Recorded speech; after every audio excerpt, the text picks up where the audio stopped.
নমস্কার সবাইকে। আমি Payel Chakraborty. Welcome to my channel nursing classes in Bengali. তো আজকে আমি যে ভিডিওটা করছি সেই ভিডিওটা হয়তো দেখলে অনেকে অনেক কিছু জানতে পারবে এবং ভিডিওটা শেষ পর্যন্ত দেখবে।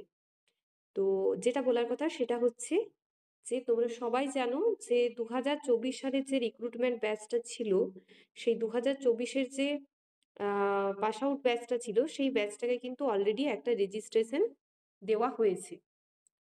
তো সেই রেজিস্ট্রেশনটা কবে দেবে সেটাও লেখা আছে যে 14 তারিখ। ওদেরকে কিন্তু কোনো রকম কোনো প্রভিশনাল রেজিস্ট্রেশন কিছু দেওয়া হয়নি, কিন্তু ডাইরেক্ট ওদেরকে ফাইনাল রেজিস্ট্রেশন দেওয়া হচ্ছে।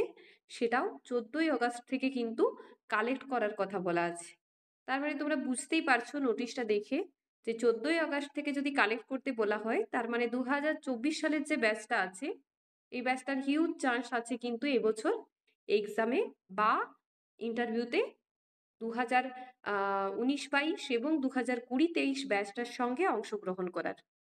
তাহলে এবার প্রশ্ন থেকে যাচ্ছে যে 2024 সালের ব্যাচটা যদি ইনক্লুড হয়, তো এই 2024 সালের ব্যাচটাকে এখন ওরা কি করবে, ইনক্লুড করবে কি করবে না সেটা নিয়েই হয়তো আজকের আলোচনা আমি করব।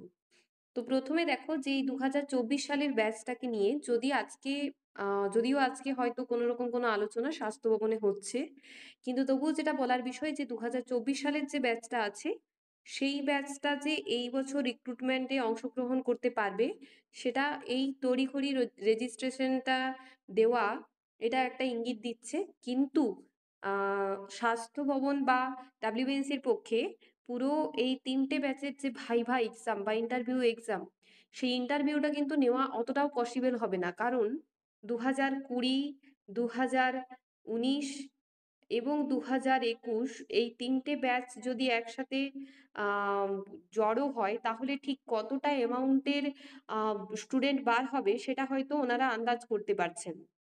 তার জন্যই হয়তো আজকে কোনো একটা মিটিং হতে পারে।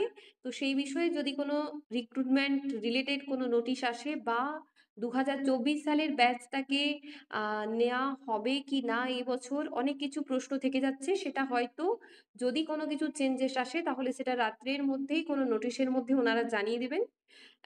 তবে একটা জিনিস হতে পারে যে 2024 সালের ব্যাচটাকে ইনক্লুড করে দিয়ে 2024 সালের ব্যাচটাকে ইনক্লুড করে দিয়ে হয়তো সিট সংখ্যাটা যেটা 2092টি আছে সেই সিট সংখ্যাটা 2092 থেকে কিন্তু প্রায় 3500 বা 3200 এরকমের একটা কাছাকাছি চলে যেতে পারে, 3500 মতো। তো সেটা একটা বিষয় যে যদি 2024 ইনক্লুড হয় তাহলে কিন্তু সিট সংখ্যা 3500 ভ্যাকেন্সি রাখতেই হবে ওদেরকে। আরেকটা জিনিস যেটা হচ্ছে যে 2024 সালটা ইনক্লুড হলে যেহেতু প্রায় 35 থেকে 40 হাজার ক্যান্ডিডেট কিন্তু ওভারঅল স্টেটের এবং স্টেটের বাইরে প্রায় 35 থেকে 40 হাজার কিন্তু ক্যান্ডিডেট বেরোতে পারে। এটা জাস্ট একটা এস্টিমেটেড করে বললাম, আন্দাজ করে। এর থেকে বেশিও হতে পারে। তাই এই সংখ্যাটার থেকে যদি বেশি হয় তাহলে কিন্তু বা এই সংখ্যাটাও যদি হয় 30, 35, 40 হাজার জনের ইন্টারভিউ নেওয়া 5টা টেবিলে কিন্তু কোনোভাবেই সম্ভব নয়। এই প্রক্রিয়াটা তাহলে কিন্তু অনেক লেন্দি প্রসেসে হবে এবং সেটা হয়তো পুজোর পর এবং এই 2026 সেশনটা 2026 সেশনটা পুরো লেগে যেতে পারে। 2025 তো বাদেই দিলাম, 2026 সেশনটা পুরোটা কিন্তু লেগে যেতে পারে পুরো প্রক্রিয়াটা কমপ্লিট করতে। তাহলে বুঝতেই পারছো যে 2024 সালের ব্যাচটাকে যদি ইনক্লুড করা হয় তাহলে সেক্ষেত্রে সুবিধের থেকে কিন্তু অসুবিধে অনেক বেশি। 1 নাম্বার হচ্ছে ইন্টারভিউ রিলেটেড যে সমস্যা সেটা হবে, কারণ 35-40 হাজার জনের ইন্টারভিউ একসাথে নেওয়া সম্ভব নয়। আরেকটা জিনিস যেটা হবে যে যদি সিবিটির কথা অনেকে বলছে, কিন্তু সিবিটি করার জন্য আমাদের সরকারের ইনফ্রাস্ট্রাকচার নেই, সিবিটি হওয়ার চান্স কম আছে। হতেও পারে, একদিক থেকে চান্স অনেক বেশি আছে যে 3টে ব্যাচ একসঙ্গে নিলে সিবিটি হবে, কিন্তু সিবিটি যদি নেওয়া হয় সেক্ষেত্রে কিন্তু সরকারের অত ইনফ্রাস্ট্রাকচার নেই। সেখানে একটা একটা ফর্ম ফিল আপে হয়তো দেখা যাবে যে একটা ফর্ম ফিল আপে হয়তো 1000 টাকা দিয়ে করতে হচ্ছে সিবিটি হলে। তাহলে বুঝতেই পারছো যে সিবিটি হলে আমাদের ওয়েস্ট বেঙ্গলের জন্য কতটা ইম্প্যাক্ট পড়তে পারে, সেক্ষেত্রে সরকারের উপর একটা চাপ সৃষ্টি হতে পারে, সেটা একটা অন্য ব্যাপার। কিন্তু 2024 সালের ব্যাচটি যদি ইনক্লুড হয় তাহলে সেক্ষেত্রে এই সিট সংখ্যাটা কিন্তু 2092 যেটা ছিল, এই 2092টি সিট সংখ্যা থাকবে না, এটা চেঞ্জেস হবে। কারণ দুটো ব্যাচকে নিয়েই যেটা দেওয়া ছিল 2092, এই সংখ্যাটি অ্যাকচুয়ালি একটি মাত্র ব্যাচের সংখ্যা হচ্ছে 2092। যদি দুটি ব্যাচ হতো তাহলে সেই সংখ্যাটা রাখা উচিত ছিল মোটামুটি 3500 জন। এবার যদি তিনটে ব্যাচ ইনক্লুড হয় তাহলে সেখানে ওদের সংখ্যাটা কিন্তু মিনিমাম 5000 থেকে 6000 করা দরকার, 5000 থেকে 6000টা সিট করা দরকার। তাহলে সরকারের এখন এই সমস্যাটাও আছে যে 5000 থেকে 6000টি সিট করা হবে কিনা, এটাও সম্ভব নয়। 5000 6000 সিট একেবারে রিক্রুটমেন্ট একসঙ্গে করাও সম্ভব নয়। এখানেই যদি জিএনএম এর মধ্যেই 5000 6000 জনকে ইনক্লুড করা হয়, সেদিকে আবার বিএসসি আছে, চাপ আছে, তাহলে পুরো যে টোটাল প্রক্রিয়াটা হবে এখনো পর্যন্ত জানা যাচ্ছে না। আজ পর্যন্ত সবার কনফিউশন আছে, কিন্তু শোনা যাচ্ছে যে আজকে কোনো একটা মিটিং যদি হয়, মানে মিটিং হওয়ার চান্স আছে বা হচ্ছে, তাহলে সেই ক্ষেত্রে অনেক কিছু প্রশ্ন ওদের মধ্যে উঠে আসবে, ওনারাও সলভ করার চেষ্টা করবেন। আশা করা যাচ্ছে যে আজকে রাত্রির মধ্যে যদি 2024-এর ব্যাচের মধ্যে কোনো ইনক্লুড হয়, বা 2024-এর ব্যাচটা 14 তারিখের মধ্যে রেজিস্ট্রেশন তোমরা পাবে, 14 তারিখ থেকে, তাহলে সেই ক্ষেত্রে রাত্রির মধ্যে কোনো একটা নোটিশ হয়তো আসতেও পারে। এটা একটা অ্যাজিউম করে জাস্ট বলা যাচ্ছে। 2024 সালের যে ব্যাচটি আছে 14ই আগস্ট রেজিস্ট্রেশন যেহেতু আনতে যাচ্ছে, সেই মানে ধরে নিতে হবে যে রেজিস্ট্রেশন যেটি আনতে যাচ্ছে 14ই আগস্ট, তার মানে তাদের ইস্যু ডেট কিন্তু তার অনেক আগেই থাকতে পারে, হতে পারে সেটা 1 মাস আগে থাকতে পারে, আগস্ট জুলাইয়ে থাকতে পারে, হতে পারে আগস্টের 1 তারিখে থাকতে পারে, ইস্যু ডেট হতে পারে জুনে থাকতে পারে। এই 3 মাসের মধ্যে কিন্তু একটা মাসে ইস্যু ডেট থাকতে পারে। তাহলে বুঝতে পারছো যে ইস্যু ডেট যবে হবে সেখানে সেরকমই লেখা আছে, আমাদের যে নোটিশটা আছে সেরকমই লেখা আছে যে ইস্যু ডেট যবে থাকবে 7 তারিখের আগে, আগস্ট মাসের 7 তারিখের আগে যদি ইস্যু ডেট থাকে তাহলেই কিন্তু সেই ক্যান্ডিডেটটি এই যে রিক্রুটমেন্ট প্রসেস সেখানে অংশগ্রহণ করতে পারবে।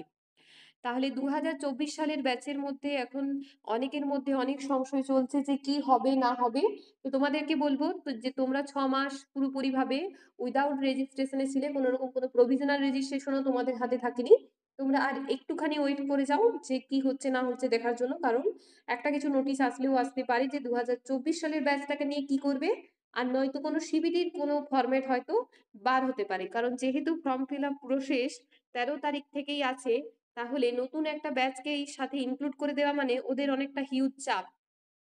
তো সেক্ষেত্রে একটা জিনিস হতে পারে যে যে সমস্ত রেজিস্ট্রেশন গুলো মানে যখন থেকে 2024 সালের যে রেজিস্ট্রেশন গুলো, সেই রেজিস্ট্রেশন গুলোকে বাদ দিয়েও কিন্তু রিক্রুটমেন্ট প্রসেসটা হতে পারে, মানে নিউ যে ব্যাচ 2024 তাদের রেজিস্ট্রেশনের আগে পর্যন্ত কিন্তু রিক্রুটমেন্ট প্রসেসটা হতে পারে এই সিট সংখ্যার মধ্যে।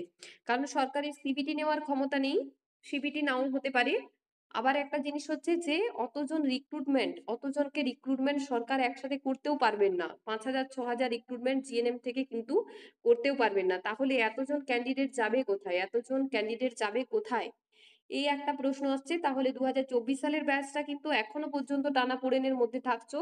হতে পারে তোমরা ওখানে লেখা আছে ফরমেটে যে 7ই আগস্টের মধ্যে যে সমস্ত ক্যান্ডিডেটের ফর্ম রেজিস্ট্রেশন পেয়ে গেছে বা ইস্যু হয়ে গেছে তাদের কিন্তু বসতে পাবে, কিন্তু হতেও পারে যে কোনো একটা নোটিফিকেশন আজকে দিল, এবং এটাও হতে পারে যে তোমাদের যে রেজিস্ট্রেশন আছে সেটা হয়তো ইস্যু ডেটটা 7 তারিখের পর আছে, এরকম অনেক কিছুই হতে পারে।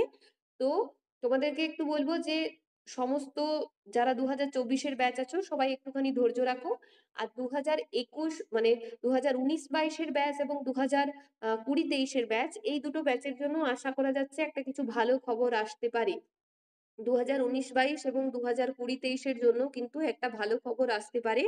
তো মোদ্দা কথা হচ্ছে যে সিট সংখ্যাটা যদি 5000-এর মতো করতে পারে, সিট সংখ্যাটা যদি 4000 থেকে 5000-এর মধ্যে করতে পারে তাহলে কিন্তু অনেকটাই ওদের মানে আমাদের যে সমস্ত ক্যান্ডিডেটসরা আছে তাদের অনেকটাই কিন্তু একটা আশার আলো দেখা যাবে যে তারা চাকরিটা পাবে। তাহলে প্রত্যেককেই বলবো যে যারা যারা এখন 2024 সালের পাস আউট ক্যান্ডিডেট আছো তোমরাও পড়াশোনাতে মন দাও, যারা 2019-22 আছো, 2020-23 আছো তারাও পড়াশোনাতে মন দাও। কারণ রিটেন এক্সাম হলে কিন্তু সেক্ষেত্রে অনেক প্রবলেম হবে, হলে সিবিটি হওয়া ভালো। আর না হলে কিন্তু এই ইন্টারভিউটাই ঠিক আছে। কারণ ইন্টারভিউটা একটা লেন্দি প্রসেস, মেনে নেওয়া হচ্ছে, কিন্তু সিবিটির থেকে রিটেন এক্সাম কিন্তু কোনোভাবেই ভালো নয়। রিটেন এক্সাম করলে শেষমেশ কিন্তু অনেক প্রবলেমই হবে, এবং হয়তো এটার উপর অনেক কেস হতে পারে, হয়তো এখন অনেক কিছুই হতে পারে, সেটা বলা যাচ্ছে না। তো আজকের জন্য তোমরা প্রত্যেকেই একটুখানি ওয়েট করে যাও, দেখে নাও লাস্ট পর্যন্ত যে কি হচ্ছে 2024-এর ব্যাচের সাথে। আর সবাইকে বলবো একটু ধৈর্য রাখো নিজেদের উপর। আর সিট সংখ্যাটার উপরে প্রত্যেকে জোর দাও, সিট সংখ্যাটাই হচ্ছে মেন। 2019, 20, 21, 22, 23 এইসব কোনো গল্প নয়। সিট সংখ্যাটা হচ্ছে মেন। সিট সংখ্যা যত বাড়বে ক্যান্ডিডেটের কিন্তু চান্স তত বেশি। তবুও এই রিক্রুটমেন্টে একটা কথা বলে রাখি, 2020-24-এর যে ব্যাচটি আছে সেই ব্যাচটির কিন্তু পাওয়ার চান্স দিদিদের তুলনায় কম। মানে তোমাদের যারা দিদিরা আছে সেই দিদিদের তুলনায় কিন্তু পাওয়ার চান্স কম, কারণ 2019-22 ব্যাচের এক্সপিরিয়েন্স আছে, এবং 2020-23 ব্যাচটির এইচএসে ভালো রেজাল্ট আছে এবং এক্সপিরিয়েন্স আছে। সেই তুলনায় 2024 ব্যাচটির হাতে কোনো কিছুই নেই। তাহলে এই ব্যাচটাকে যদি ইনক্লুড করেও দেওয়া হয়, এদের মধ্যে হয়তো খুব কম মানুষই, খুব কম ক্যান্ডিডেটসই বেনিফিটসটা পাবে এই রিক্রুটমেন্টের, খুব বেশি জন কিন্তু বেনিফিটসটা পাবে না। সেই তুলনায় এদেরকে অ্যাড করে দিয়ে একটা জিনিস ভালো হতে পারে যে সিট সংখ্যাটা বাড়িয়ে দিয়ে, তাহলে 2024 সালের ক্যান্ডিডেটসরাও অনেকে চান্সটা পেতে পারে। তো এই ছিল আজকের ভিডিও। যদি ভিডিওটি ভালো লেগে থাকে অবশ্যই একটি লাইক, কমেন্ট এবং শেয়ার করে দিও, এবং আমি আমার চ্যানেলে নতুন আপডেটসগুলি দেওয়ার চেষ্টা করব। যদি কোনো রিক্রুটমেন্ট রিলেটেড কোনো 2024 সালের নোটিশ বা যে কোনো নোটিশ যখনই আসবে আমি আমার চ্যানেলে অবশ্যই দিয়ে দেবো। তো ধন্যবাদ সবাইকে ভিডিওটি শেষ পর্যন্ত দেখার জন্য। দেখা হচ্ছে নেক্সট ভিডিওতে।